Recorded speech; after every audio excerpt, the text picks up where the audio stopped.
En la introducción a la ecología hablamos sobre la comunidad, que se trata de diferentes poblaciones que se encuentran en el mismo hábitat, es decir, que comparten una misma área. Entonces, poblaciones. Por ejemplo, si pensamos en algo como el agua o el aire, podemos decir que comparten un mismo volumen. Poblaciones que comparten un hábitat. Y en este video nos enfocaremos en las interacciones entre diferentes especies, y el término técnico para eso es interacciones interespecíficas. Pero a mí me gusta decir interacciones entre especies. Ahora, lo primero de lo que hablaremos es de la noción de competencia.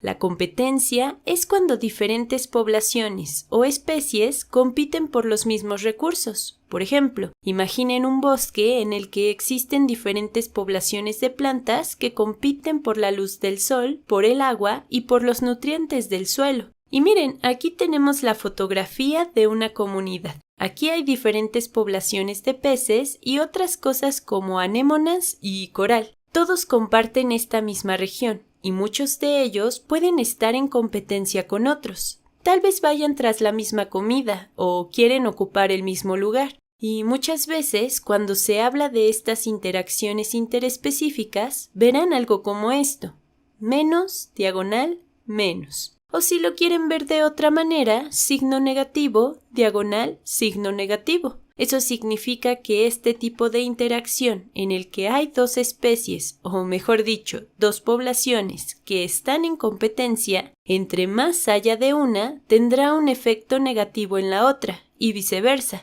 Por ejemplo, si yo soy una planta y estoy en competencia con otra planta que se está llevando mi luz y hay más de esas plantas evitando que yo pueda tomar luz, eso tiene un efecto negativo en mí y viceversa. O si yo estoy en competencia contigo y comemos lo mismo, entre más coma yo, eso tendrá un impacto negativo en ti y viceversa. Ahora, la siguiente forma de interacción interespecífica o de interacción entre especies es la depredación.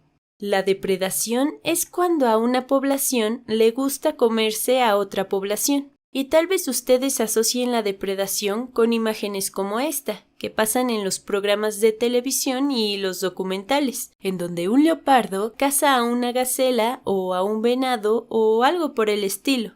De hecho, aquí dice que es un antílope joven.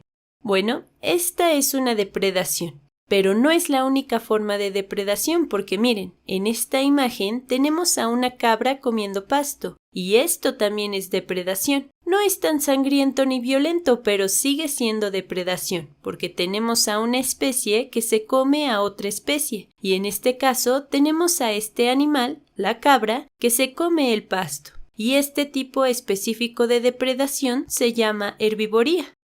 Pero es un tipo de depredación, entonces podemos decir depredación, diagonal, herbivoría, que es un caso especial de depredación.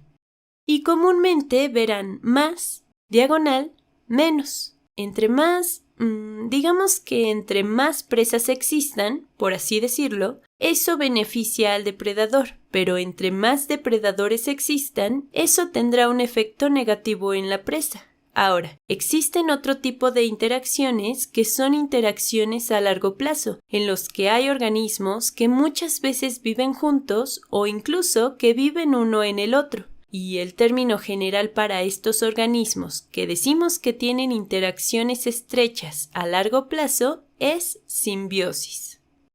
Simbiosis. Pero miren, generalmente cuando las personas hablan de simbiosis se refieren a dos organismos que se benefician entre ellos. Pero en realidad la simbiosis no se trata solamente de beneficiar al otro, sino que también puede ser que se lastimen entre ellos de alguna manera, o que tal vez uno se beneficia mientras que al otro no le importa. Así que existen diferentes tipos de simbiosis. La primera de la que podemos hablar es del parasitismo. Parasitismo. El parasitismo se parece mucho a la depredación en la que entre más se beneficia el parásito del hospedador, o también llamado hospedero o anfitrión, el hospedero es lastimado por el parásito. Y existen muchos ejemplos de parasitismo. Aquí tenemos una imagen ampliada de un piojo, y es un ejemplo de parasitismo. Parasitismo.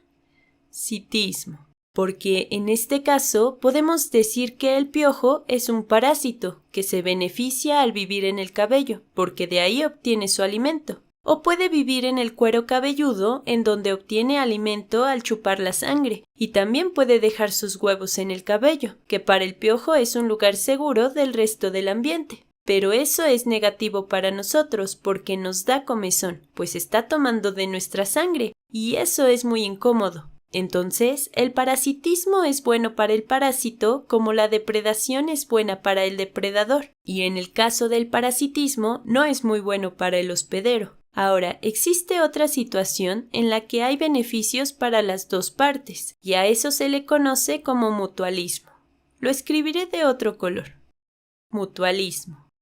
Aquí las dos partes se benefician y generalmente cuando las personas hablan de simbiosis en realidad se refieren a mutualismo, que es un tipo específico de simbiosis en la que las dos especies, es decir, los dos animales u organismos, se benefician. Y aquí tenemos un ejemplo de mutualismo. Voy a escribirlo. Mutualismo. Aquí tenemos un pez payaso viviendo con una anémona de mar. La anémona le provee un hogar al pez payaso, mientras que el pez payaso mantiene lejos a otros peces que se podrían comer a la anémona. Así que los dos organismos se benefician con esta interacción a la que propiamente se le conoce como mutualismo. Y bueno, otra categoría es aquella en la que una especie se beneficia y la otra es indiferente. Entonces, si una especie se beneficia y la otra es un poco indiferente, a eso se le conoce como comensalismo. Comensalismo. Y existen muchos ejemplos de comensalismo. Aquí tenemos una imagen de una bacteria de la piel. De hecho, justo ahora tenemos bacterias que viven en nuestra piel. Pero no se espanten porque en realidad muchas veces es algo bueno. Muchas veces es mutualismo, porque nos protegen de otras bacterias dañinas, pero generalmente la bacteria se beneficia, vive de los nutrientes de nuestra piel, que es su hábitat, pero muchas veces eso no tiene un impacto en nosotros. Ahora, el comensalismo lo escribiré. Entre más estudiamos el comensalismo, más lo entendemos y nos damos cuenta de que tal vez el hospedero también se beneficia, lo cual es mutualismo, o tal vez el hospedero es lastimado, lo cual es parasitismo. Así que muchas veces el comensalismo no es completamente neutral para el hospedero porque puede ocurrir alguno de estos casos. Todos estos son los diferentes tipos de interacciones. Los invito a que observen a su alrededor y vean el mundo que les rodea. No se limiten únicamente a los animales, piensen también en las bacterias y en las plantas, y piensen cuáles son todas las diferentes interacciones que ocurren entre las especies de un hábitat y cómo las clasificarían.